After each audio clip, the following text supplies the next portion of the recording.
तो दोस्तों स्वागत है आप लोगों का मेरे इस चैनल पे। तो आज हम लोग जा रहे हैं बात करने the story of village Palampur, जो कि इकोनॉमिक्स चैप्टर 1 क्लास 9 का है। तो चलिए शुरू करते हैं। इसमें हम लोग क्या क्या जाएंगे बात करने के लिए। इंट्रोडक्शन में देखिए हम लोग बात करेंगे कि फैक्टर ऑफ प्रोडक्शन क्या क्या है, फार्मिंग मेथड्स कौन कौन से हैं, पास्ट में हम लोग ट्रेडिशनल मेथड कौन सा यूज करते थे और मॉडर्न मेथड अब कौन सा यूज कर रहे हैं हम लोग, ईल्ड क्या होता है और ईल्ड को कैसे बढ़ाया जा सकता है, एडवांटेज और डिसएडवांटेज कि नहीं, ग्रीन रिवॉल्यूशन क्या होता है ये पहले बात करेंगे, उसके बाद इसका एडवांटेज डिसएडवांटेज के बारे में बात करेंगे। फिर पालमपुर के बारे में बात करेंगे जो कि एक विलेज है, इसमें इलेक्ट्रिसिटी कैसी थी, लैंड डिस्ट्रीब्यूशन कैसा था और इरिगेशन कैसी थी। तो चलिए शुरू करते हैं। तो चलिए बात करते हैं फैक्टर ऑफ प्रोडक्शन कि कोई भी चीज़ हम लोग को प्रोड्यूस करना है तो उसके लिए हम लोग को क्या क्या चीज़ चाहिए। तो हम लोग को बेसिकली चार चीज़ चाहिए कोई भी चीज़ प्रोड्यूस करने के लिए, एक लैंड, दूसरा लेबर, तीसरा फिजिकल कैपिटल, चौथा ह्यूमन कैपिटल। अब ये होता क्या है, आपको कोई भी चीज़ मान के चलिए कोई चीज़ का आप नहीं उपजाना चाह रहे हैं तो आपको क्या चाहिए होगा, पहले तो ज़मीन चाहिए होगा जो कि हो गया लैंड। फिर दूसरा उस पर काम करने के लिए एक इंसान चाहिए होगा।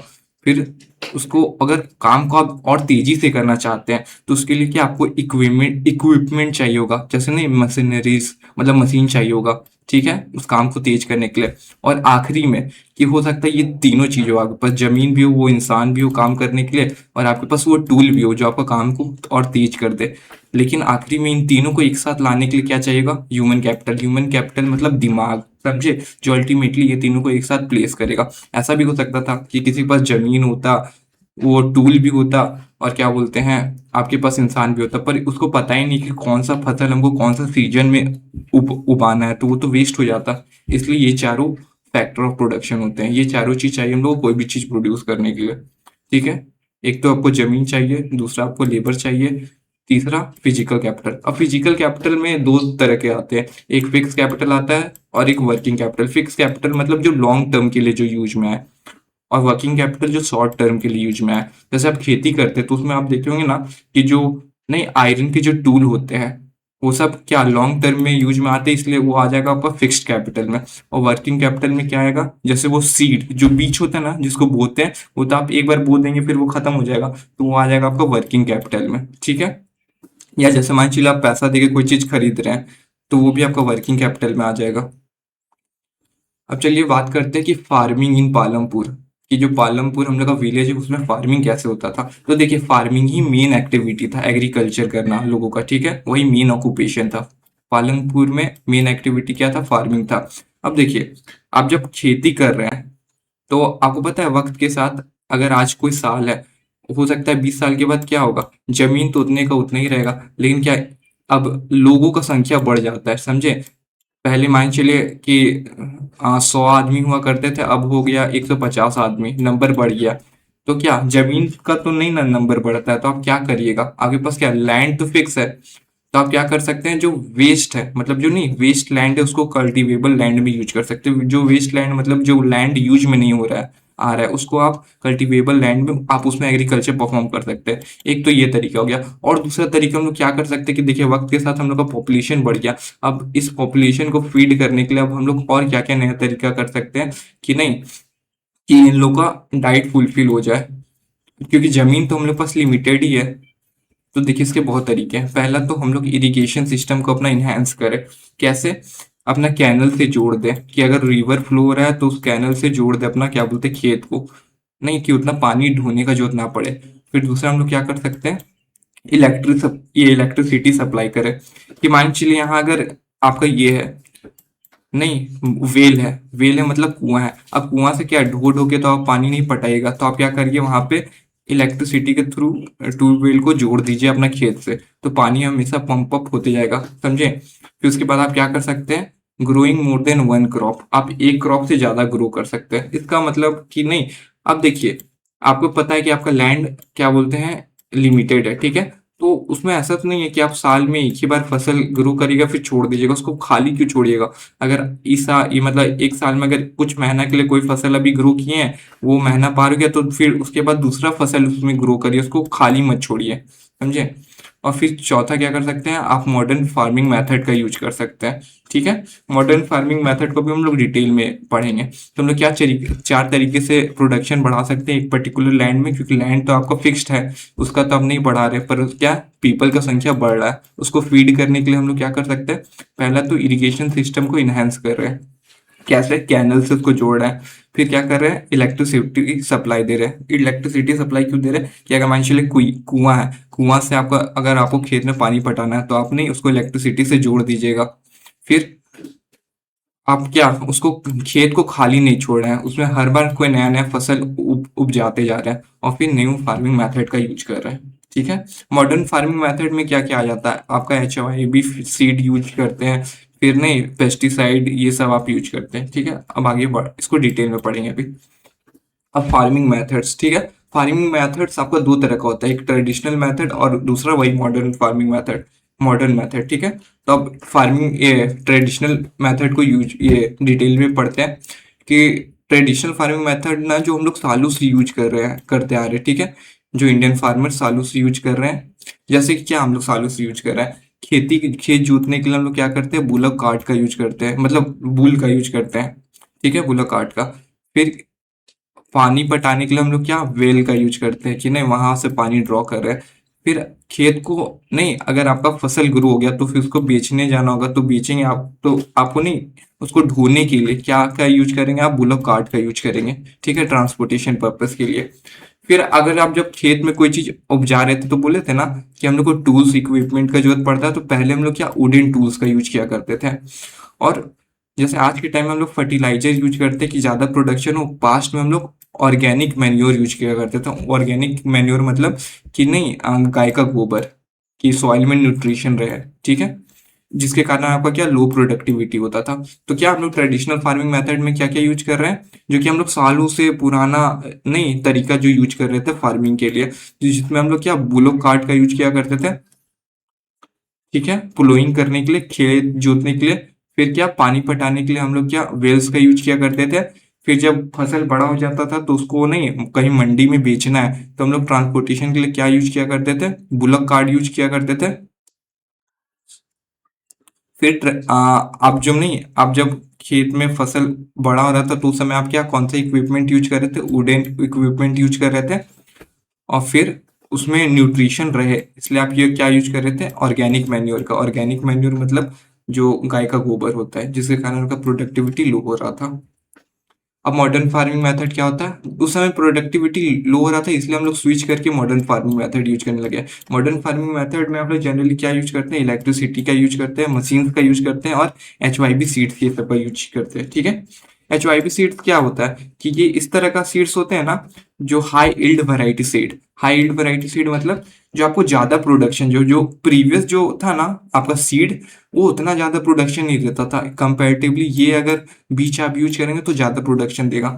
मशीन का यूज कर रहे हैं, उस हम क्या वुड का बना हुआ मशीन यूज करते थे, अब आयरन का बना हुआ मशीन यूज करते हैं, या ट्रैक्टर यूज कर रहे हैं। और इलेक्ट्रिसिटी का यूज कर रहे हैं, इलेक्ट्रिसिटी मतलब जो नहीं खेत से ये वेल से पानी निकालने के लिए हम लोग क्या कर रहे हैं, इलेक्ट्रिसिटी से उसको जोड़ दिया। ठीक है, फिर खेत में क्या केमिकल फर्टिलाइजर का यूज कर रहे हैं। फर्टिलाइजर मतलब कि ज्यादा प्रोडक्शन हो इसलिए। ठीक है, जैसे वहां पे हम लोग क्या आ, गाय का गोबर का यूज कर रहे थे, पर यहाँ पे हम लोग फर्टिलाइजर का यूज कर रहे हैं कि ज्यादा प्रोडक्शन हो। फिर पेस्टिसाइड का यूज कर रहे हैं और इंसेक्टिसाइड का यूज कर रहे हैं, कि नहीं आपका फसल बर्बाद ना हो जाए, उसमें कीड़ा मकोड़ा ये सब ना लग जाए। फिर उसके बाद पानी पटाने के लिए इरिगेशन पर्पस के लिए हम लोग क्या ट्यूबवेल और कैनल्स का यूज कर रहे हैं। कैनल्स का कैसे, कि नहीं आप कैसे रिवर से जोड़ देते हैं एक गड्ढा करके खेत को, उसी को कहते हैं कैनल्स। कैनल्स और ट्यूबवेल्स का यूज कर रहे हैं। ट्यूबवेल्स कैसे यूज कर रहे हैं आप इलेक्ट्रिसिटी से जोड़ के पानी सीधा विड्रॉ कर रहे हैं। ठीक है, जिसके कारण उनका क्या हो रहा है, अल्टीमेटली प्रोडक्शन बढ़ जा रहा है।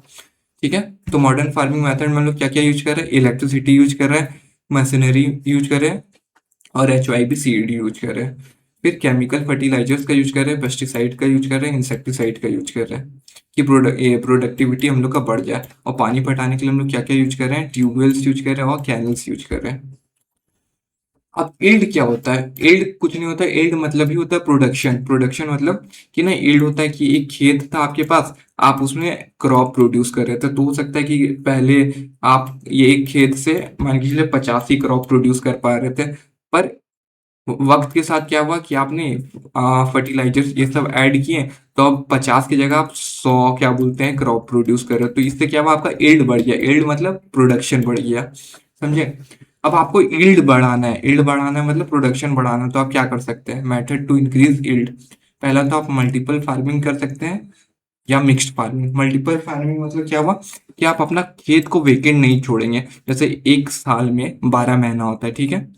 अब मान चलिए कोई फसल आप उपजाते हैं तो कितना 2 महीना के लिए उपजाते होंगे, फिर आप खेत को ऐसे ही नहीं छोड़ देंगे। जब वो फसल ये मतलब पैदा हो गया, उसके बाद आप दूसरा फसल को यही पीस ऑफ लैंड में ग्रो करेगा। क्यों? क्योंकि आपके पास लैंड तो क्या बोलते हैं लिमिटेड है, इसलिए। फिर दूसरा क्या, मिक्स्ड फार्मिंग का यूज करेंगे। मिक्स्ड फार्मिंग मतलब कि ऐसा नहीं कि अगर ये जमीन है तो इसमें आप एक ही टाइप का ग्रो ये क्रॉप को नहीं ग्रो करेंगे एक टाइम पे। समझे, यहाँ टाइम मैटर करता है। एक ही टाइम में आप दो तीन तरह का क्रॉप एक ही पीस ऑफ लैंड में ग्रो करते हैं। ये इसलिए करते हैं कि सॉइल का क्या बोलते हैं फर्टिलिटी बना रहे। नहीं समझे? फर्टिलिटी बना रहे क्यों? क्योंकि मान चलिए अगर आप एक ही टाइप का क्रॉप ग्रो करते हैं ना, तो उससे क्या होता है ना, एक टाइप का क्रॉप आपका ना एक सफिशिएंट टाइप का न्यूट्रिशन मतलब जमीन से खींचता है। पर आप वही तीन चार तरह का क्रॉप ग्रो करते हैं तो सारे क्रॉप अलग अलग तरह के न्यूट्रिशन जमीन से खींचते हैं। उससे फायदा क्या होता है कि एक वक्त के बाद इजीली जो आपका लैंड है वो रिप्लेनिश कर लेगा, न्यूट्रिएंट गेन कर लेगा। पर वही अगर आप मान चलिए मल्टीपल ये मिक्स्ड फार्मिंग नहीं यूज कर रहे होते तो क्या होता है कि आप एक ही तरह का क्रॉप ग्रो करते हैं नहीं इस पीस ऑफ लैंड में, तो क्या वो जो सफिशिएंट टाइप का जो आपका न्यूट्रिशन होता है ना वो तो खत्म हो जाता, समझे। और आप क्या कर सकते हैं मॉडर्न फार्मिंग, नहीं अपना ईल्ड को बढ़ाने के लिए मॉडर्न फार्मिंग वही आप जो हम लोग पास्ट में बात किए कि इलेक्ट्रिसिटी मशीन से चाहे भी सीड क्या बोलते हैं प्रोडक्शन के लिए फर्टिलाइजर पेस्टिसाइड इंसेक्टिसाइड यूज कर रहे हैं, पानी पटाने के लिए कैनल्स और ट्यूबवेल्स यूज कर रहे हैं, ठीक है। विलेज में क्या फायदा हुआ कि पालमपुर में हम लोग अगर इलेक्ट्रिसिटी पहुंचा देंगे तो इसका मेनली दो फायदे हुए। पहला तो ये हम लोग को इरिगेशन सिस्टम में हेल्प किया। क्यों? पहले जो हम लोग को नहीं मैनुअली कि बाल्टी में भर के खेत में पानी पटाना पड़ रहा था, पर अब हम लोग क्या कर रहे हैं इलेक्ट्रिक रन ट्यूबवेल कि इलेक्ट्रिसिटी से ट्यूबवेल को हम लोग जोड़ दिए हैं, जो कि अब अपने आप पानी हम लोग को दे रहा है खेत में, जो कि ज्यादा पानी दे रहा है, जो कि अच्छी बात है खेती के लिए। और दूसरा जो कि हम लोग देखिए कोई सोसाइटी में अगर लाइट नहीं होगा तो क्या वो लोग डार्क में रहेंगे, अंधेरे में रहेंगे? नहीं, लेकिन वही सोसाइटी में अगर आपका लाइट आ गया तो क्या वो डार्कनेस कन्वर्ट हो गया कैसे में आपका लाइट में, समझे। तो दो चीज क्या फायदा हुआ इलेक्ट्रिसिटी आने का, पहला तो आपका इरिगेशन सिस्टम और अच्छा हो गया, और दूसरा जो आप अंधेरे में रह रहे थे अब आप रोशनी में रह रहे हैं। फिर क्या अब हम लोग का लैंड सस्टेन करेगा अगर हम लोग मॉडर्न फार्मिंग सिस्टम का यूज करेंगे तो, मतलब HOIB सीड का यूज कर रहे हैं, फर्टिलाइजर का यूज कर रहे हैं, फिर इंसेक्टिसाइड पेस्टिसाइड ये सब का यूज कर रहे हैं, तो हम लोग का लैंड सस्टेन करेगा। सस्टेन करेगा मतलब लॉन्ग टाइम तक क्या या उसमें हम लोग खेती कर पाएंगे? तो उसका ऑप्शन है। तो उसका मेन मेन प्रॉब्लम क्या हो रहा है, तो देखिए हो सकता है कि ना सस्टेन करे। क्यों ना सस्टेन करे? तो पहला तो नेचुरल रिसोर्सेज का हम लोग ओवर यूज कर रहे हैं। बोले ना कि अगर आप एक ही खेत में एक ही टाइप का क्या बोलते हैं क्रॉप ग्रो करते रहेगा तो क्या वो पर्टिकुलर टाइप का न्यूट्रिशन खींच लेगा, जिसके कारण आपका फर्टिलिटी जा हो सकता है चला जाए। तो क्या नेचुरल वेजिटेशन का आप ओवर एक्सप्लॉइटेशन कर रहे हैं, ओवर यूज कर रहे हैं। फिर दूसरा क्या, इसके कारण क्या हो रहा है आपका जो सॉइल का फर्टिलिटी है वो लूज हो जा रहा है। बाद में हो सकता है कि अभी तो आपका प्रोडक्शन ठीक ठाक हो रहा है लेकिन बाद में वही पीस ऑफ लैंड में आप प्रोड्यूस ना कर पाए, फिर आपका जो वाटर टेबल है वो डिक्लाइन कर रहा है। अब देखिए एक पीस ऑफ लैंड इसमें आप दबा के क्या बोलते हैं खेती कर रहे हैं, तो क्या खेत में पानी कहाँ से विड्रॉ करें? मैं बोला ना कि ट्यूबवेल से। ट्यूबवेल में कहाँ से पानी आता है? आपका ग्राउंड वाटर से पानी आता है। लेकिन क्या ये ग्राउंड वाटर में पानी कब तक ही रहेगा अगर आप इसका ओवर यूटिलाइजेशन करेंगे तो? नहीं। तो क्या, तो इसमें क्या लैंड सस्टेन करेगा? नहीं ज्यादा दिन तक करेगा। क्यों? क्योंकि आप नेचुरल रिसोर्स का ज्यादा यूज कर रहे हैं, सॉइल फर्टिलिटी लूज हो रहा है, और फिर क्या ग्राउंड वाटर टेबल उतना जल्दी रिचार्ज नहीं हो रहा। पहले क्या होता था ना कि आपका जो ग्राउंड वाटर था वो रिचार्ज हो जाता था। क्यों? क्योंकि आप जो वेल था उससे आप मैनुअली पानी विड्रॉ करते थे। नहीं, आप बाल्टी से कितना ही पानी निकालोगे, पर आप जब इलेक्ट्रिसिटी से उसको जोड़ दिए हो तो आप दबा के पानी निकाल रहे हो, खेत में उसको पटा रहे हो। पर क्या आपका उतना तेजी से तो अब रिचार्ज नहीं हो पाएगा पानी, मतलब उतना तेजी से आपका भर नहीं पाएगा। अब ये आपका रिचार्ज कैसे होता है क्या बोलते हैं ग्राउंड वाटर? कॉमन सा बात है, आपका वर्षा होती है तो वो परकोलेट करके मतलब नहीं वो क्या बोलते हैं ज़मीन के अंदर जाता है और फिर जमा हो जाता है। लेकिन देखिए अगर आप इसका ओवर यूज़ करिएगा पानी का तो फिर हो सकता है आप रेन बहुत वक़्त के बाद हो और उतना रिचार्ज ना हो जो पहले पानी का लेवल था। अब बात करते हैं ग्रीन रिवॉल्यूशन क्या है। अब देखिए ग्रीन रिवॉल्यूशन मतलब कुछ चेंज करना और ग्रीन मतलब एग्रीकल्चर में। पहले क्या होता ना कि इंडिया का पॉपुलेशन वक्त के साथ बढ़ता गया, ठीक है। अब हम लोग के पास इतना फूड नहीं था कि हम नहीं दे पाए अपना पॉपुलेशन को, समझे। तो हम लोग को क्या होता था ना, फूड के लिए दूसरा कंट्री से इंपोर्ट कराना पड़ता था, जैसे अमेरिका ये सब कंट्री से, ठीक है।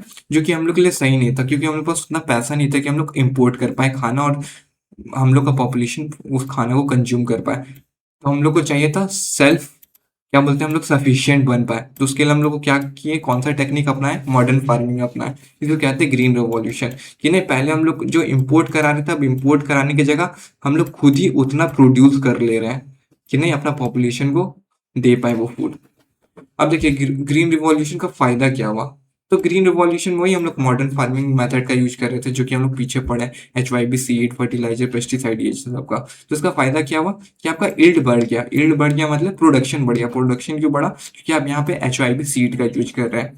फिर दूसरा, काम आपका आसान हो जाए, कम टाइम में आपका प्रोडक्शन हो, उतना मेहनत ना लगे, इसलिए आप लोग क्या चीज़ का यहाँ यूज कर रहे हैं, मशीन का यूज कर रहे हैं। मशीन जैसे ट्रैक्टर और थ्रेसर्स का यूज कर रहे हैं। अब ट्रैक्टर आपका नहीं ट्रांसपोर्टेशन में मदद करता है, फिर क्या प्लोइंग ये सब में आपका मदद करता है अगर आप ट्रैक्टर का यूज कर रहे हैं, फिर हार्वेस्टिंग में मदद करता है फसल काटने में, ठीक है। फिर आप यहाँ HYB सीड का यूज कर रहे हो जिसके कारण आपका क्या हो रहा है, जो फार्मर है ना पहले खुद के लिए ही नहीं प्रोड्यूस कर पा रहा था पर अब वो सरप्लस अमाउंट में प्रोड्यूस कर रहा है। सरप्लस मतलब ज्यादा अमाउंट में, खुद तो कंज्यूम कर रहा है उसके बाद भी उसका बच जा रहा है। अब उसका जो फसल बच जा रहा है उसका वो क्या करेगा, अल्टीमेटली मार्केट में जाके बेच देगा, बेच देगा और पैसा कमाएगा, जो किसके लिए फायदा है, फार्मर के लिए, ठीक है। अब क्या हो रहा है, पेस्टिसाइड और इंसेक्टिसाइड का यूज कर रहे हो। पहले हम लोग पेस्टिसाइड इंसेक्टिसाइड का यूज नहीं करते थे ना, तो क्रॉप में क्या बोलते कीड़े लग जाते थे, वो क्या बोलते क्रॉप वेस्ट हो जाता था।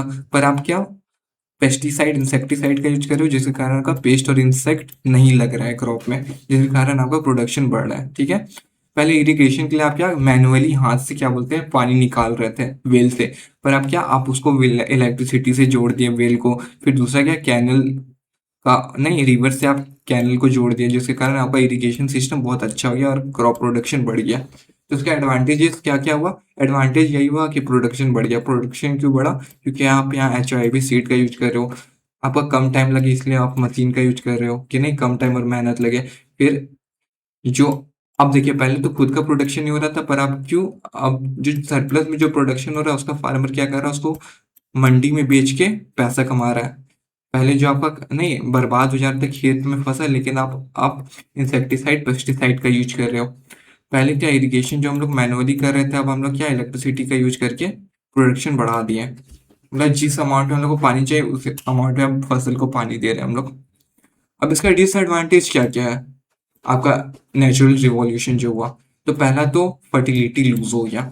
क्यों फर्टिलिटी लूज हो गया, क्योंकि एक पीस ऑफ लैंड में आप पर्टिकुलर टाइप ऑफ क्रॉप हमेशा ग्रो करते जा रहे थे, समझे। जिस कारण आपका सॉइल का फर्टिलिटी डिक्लाइन कर गया। क्यों, यहाँ पे आप फर्टिलाइजर का ज्यादा एक्सेस अमाउंट में यूज कर रहे थे, समझे, ठीक है। दूसरा, आपका ट्यूबवेल का ग्राउंड वाटर रिड्यूस हो गया, जैसा कि मैं आपको पीछे एक्सप्लेन किया कि ग्राउंड वाटर अब उस तेजी से रिचार्ज नहीं हो रहा जिस तरह पहले रिचार्ज हो रहा था, क्योंकि आप क्या ट्यूबवेल को क्या चीज जोड़ दिए, इलेक्ट्रिसिटी से जोड़ दिए, ठीक है। फिर दूसरा जो सॉइल और वाटर वो आपका क्या है, non renewable source of energy है। मतलब इन दोनों को रिचार्ज होने में जैसे कि सॉइल को फर्टिलिटी गेन करने में टाइम लगता है, समझे। जैसे रिन्यूएबल एनर्जी होता तो ये आपका टाइम नहीं लगता, तुरंत क्या बोलते हैं रिप्लेनिश हो जाता, लेकिन अब इसको टाइम लगता है जो कि सही नहीं है। और चौथा, जो आपका ये है सॉइल है, वो धीरे धीरे क्या फर्टिलाइजर का एक्सेस यूज करने के कारण वो अल्कलाइन होते जा रहा है, समझे। ये आप हायर क्लास में पढ़ेंगे अल्कलाइन क्या होता है। जैसे सॉइल बेसिक और अल्कलाइन मतलब बेस और एसिड के बीच को बोलते हैं अल्कलाइन, ठीक है। तो इसमें क्या क्या पढ़े इसका डिसएडवांटेज, कि सॉइल का फर्टिलिटी डिक्लाइन कर रहा है, ठीक है। दूसरा ट्यूबवेल के कारण लोग जो पानी विड्रॉ कर रहे थे तो ग्राउंड वाटर टेबल डिक्लाइन कर रहा है। फिर जो आपका सॉइल और वाटर है वो नॉन रिन्यूएबल एनर्जी है।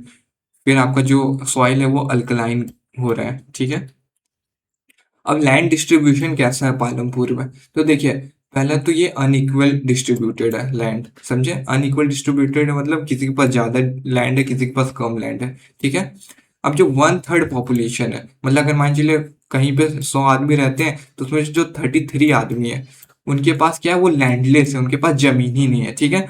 और जो हाफ पॉपुलेशन है उनके पास कम जमीन है, मतलब कम जमीन है मतलब जैसे कि अगर 100 आदमी है, 100 आदमी में 50 आदमी के पास क्या है, मतलब जमीन बहुत छोटी छोटी जमीन, जैसा कि आपको ये फिगर में दिख रहा होगा, छोटी छोटी जमीन कैसे डिस्ट्रीब्यूटेड है, बटे हुए हैं, ठीक है। और जो 60% फैमिली है, मतलब 60% नहीं, 60 फैमिली है, ठीक है।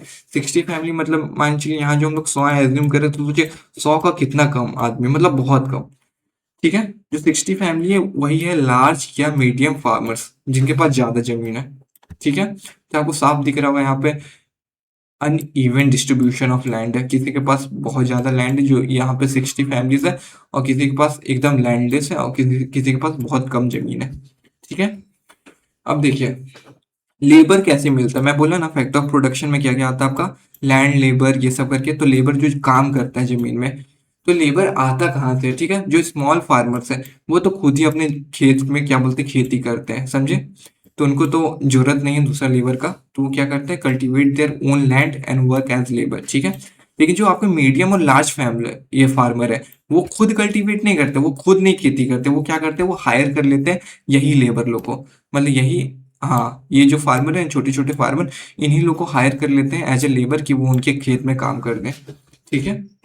अब देखिए कॉमन सा बात है कि अगर ये जो छोटा लेबर है, मतलब छोटा फार्मर अगर बड़ा फार्मर के यहाँ काम कर रहा है एज ए लेबर, तो उसको वो पेमेंट मिलेगा, तो वो पेमेंट कैसे लेगा, वो पेमेंट या तो कैश के तौर पे लेगा, या तो नहीं दूसरा काइंड मिलेगा। दूसरा काइंड मतलब जो फसल आप ये फार्मर छोटा फार्मर जो उपजाया है इसी का बहुत छोटा सा हिस्सा ले लेगा, समझे, उसको कहते हैं। तो क्या वो वेज जो लेगा वो क्या कैश के तौर पे ले लेगा, या जो वो फसल उपजाया है उसी का कुछ पोर्शन ले लेगा।